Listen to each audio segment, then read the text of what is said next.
Tailoring 101, the practical guide and getting exactly what you want. All right, gents, I made a previous video on tailoring and the fundamentals and why you should, especially if you're in your 30s, 40s and 50s, have incorporated tailoring into your wardrobe already. But if you haven't and you're just starting out and you're just learning, this video is going to be more of a practical guide on tailoring 101 and making sure that you get exactly what you want. Because understand this, a good tailor can make a $50 piece of fabric look like a $500 suit, but a bad brief can make a $1,000 suit look like a costume. This video is going to make sure you never walk out of a tailor shop with something that isn't exactly what you wanted. Most men who use a tailor still don't get what they come for. Not because the tailor is bad, but because they couldn't communicate what they wanted clearly enough. They use vague words, they defer too easily, they don't know how to push back, and they walk away hoping it'll be fine. It usually isn't. The men who usually get consistently exceptional results treat it like a brief. They've come prepared, they know their references, and they know when to hold the line. And I'm gonna walk you through how to educate yourself before you go, how to communicate your style with precision, what to watch out for during the process, and how to push back without being difficult, and the mistakes that are almost impossible to fix once the scissors have moved. Tailoring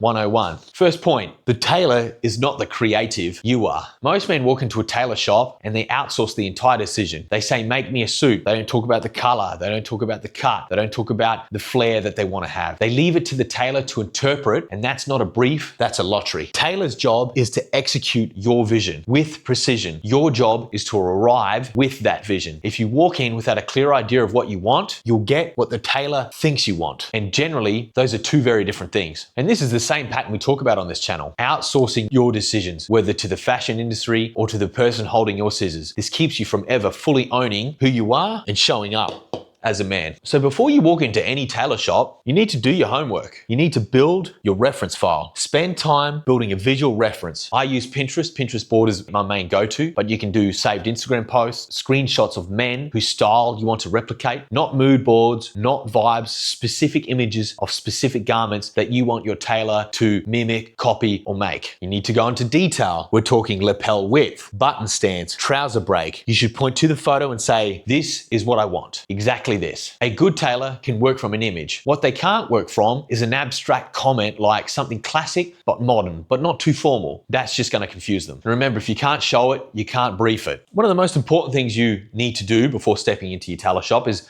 learning the vocabulary, because it really does change everything. Now, you don't need to be an expert, but you need enough language to be precise. There's 6 terms that'll get you most of the way there. The first is suppression. Suppression is how much the jacket is taken in at the waist to give you that V taper, okay, that nice V shape, which is what we all want when we're taking in a jacket. The next is canvas versus fused. This is the difference between a jacket that drapes and one that doesn't. Then there's single versus double break. This is how much your trouser sits on your shoe, whether it's a single, double, full break, quarter break, half break, etc. There's peak versus notch label. There's chest rise, where the button starts. Seat room, which is how the trouser fits through the backside and thighs. With this knowledge, you can stop saying, can you make it more fitted, and start saying, I want more suppression through the waist, kept clean through the chest. That's a brief tailor can execute on. Then there's the fit hierarchy. Know what matters most. Not all fit and adjustments carry equal weight. Some are easy fixes, some are nearly impossible once the garment is cut, and you don't want to start the process again. It's just going to cost you double. The shoulder seam is the most critical part, or the point on any jacket. If the shoulder doesn't sit correctly, if it's too wide, too narrow, or the seam drops off the edge, everything built on top of it is going to be compromised. Chest and waist suppression are straightforward alterations. Sleeve length is easy. Trouser seat and thighs are difficult to alter without the whole leg looking wrong. Know this hierarchy going in,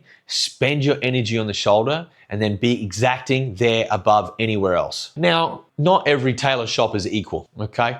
And here's some red flags that you definitely need to watch out for, especially if you're walking into a shop that you've not tested before, okay? A tailor who dismisses your references. One who tells you what you should want instead of listening to what you want. These are not signs of expertise. They are signs of someone who wants to make their job easier, not yours better. Another big one is over-promising on turnaround time. Not pinning the garment on your body before cutting, offering to go from measurement straight to finished garment without an in-progress fitting. Any tailor worth knowing or worth working with will insist on at least one fitting mid-construction. It's how they verify the pattern is working on your specific body. Not all bodies are the same. A suit that fits a tall and slender guy is not going to fit me who's short and somewhat muscular and stocky, right?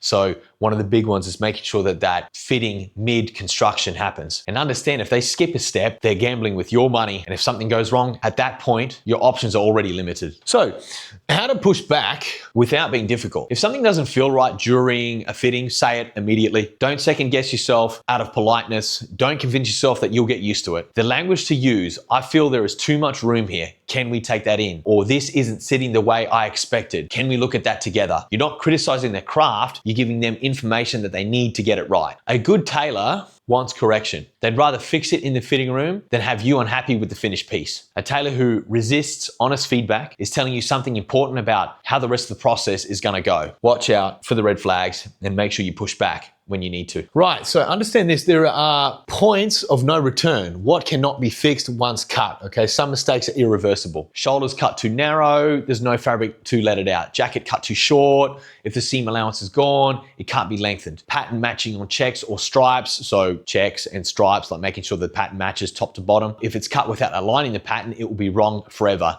Lapels made too narrow or too wide, correcting them is essentially a full recut. These are the points or the decisions that you need to be most demanding about before scissors touch the fabric. Once it's cut, your options collapse fast. The time to be particular is in the first brief and the first fitting, not after. Whilst you now understand all of that, you also need to understand that there are style decisions to lock in before you start. And this is before the first measurement is taken. You should have already decided on the following. These are not things to figure out in the room. Lapel style, whether it's a notch or a peak, and the width. Button stance, 1, 2, or 3 buttons. I think 3 buttons is fairly outdated nowadays, to be brutally honest. So 2 buttons, 1 button, that's enough. And also where the top button sits on your torso, whether it's slightly higher up or slightly lower down. Jacket length, longer reads more classic and formal, shorter reads more modern and continental. Then there's trouser rise, mid or high, and understand that higher rise lengthens the leg and creates a more cleaner silhouette. I've talked about that before in my 1 2/3 video. We're trying to elongate the torso to make it look more slimmer, more fitter, okay, skinnier, etc. Then there's trouser width and break, how the trouser breaks in the shoe, how much fabric, how much contact with the shoe, etc. You need to come with these settled. The fitting room is for verifying the execution, not for making foundational decisions under pressure. So the big piece that a lot of guys just don't do, and they go into this process completely rushed, is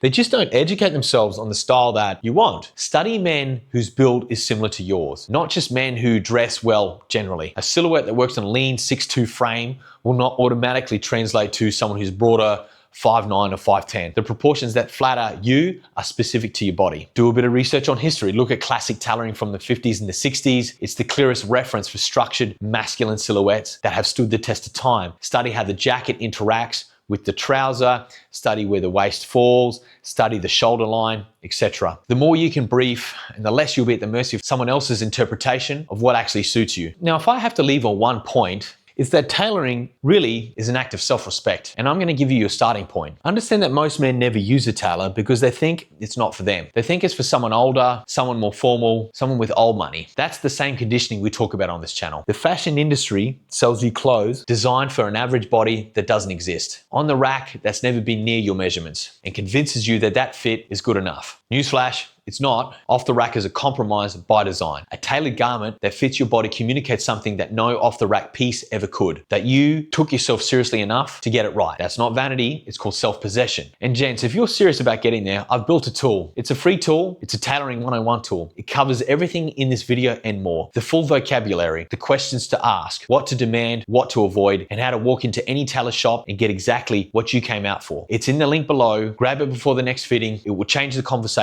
and most definitely change the suit or trousers or shirt that you bought leaving that tailor. Get some.